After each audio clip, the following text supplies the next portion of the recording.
My name is David Platt, and I want to share with you just a little bit about a book that God gave me the opportunity to write by His grace. Think about what it means to follow Jesus.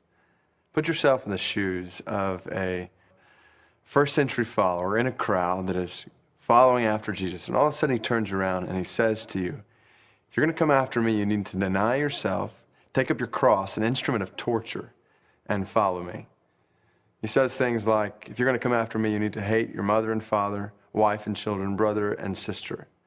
He says things like, anyone who comes after me must give up everything he has. Even one guy who comes up wanted to follow Jesus, eager to follow Jesus, and Jesus looked at him and said, go, sell everything you have and give it to the poor. Then you can come follow me.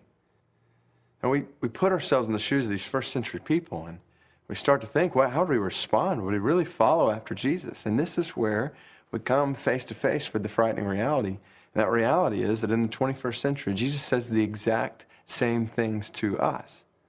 He tells us that to follow Him means giving Him our affection and our love in a way that makes our closest relationships in this world look like hate in comparison.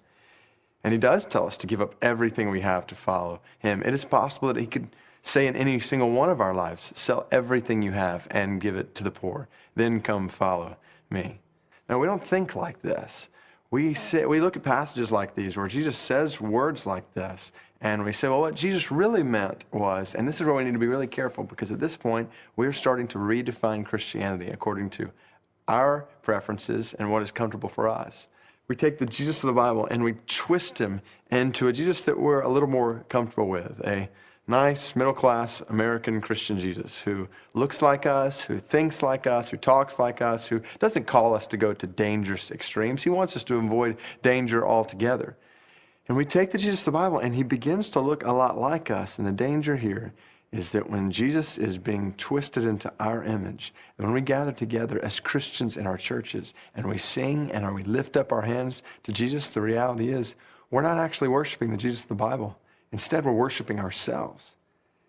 And so the point of this book is to dive into who Jesus really is in Scripture and what the gospel really is. To think about what it means to follow after Him in a world where so many are without Christ, in a world where so many are starving without basic needs. Following after Christ looks radically different than sometimes what we think of in terms of Christianity. And Christ is more satisfying than anything or everything this world has to put together. And what we find is in following Him for who He is, we realize that we were created for something much greater than a nice middle-class Christian spin on the American dream. Our lives were created to count for His glory among all peoples, and this is where life is truly found.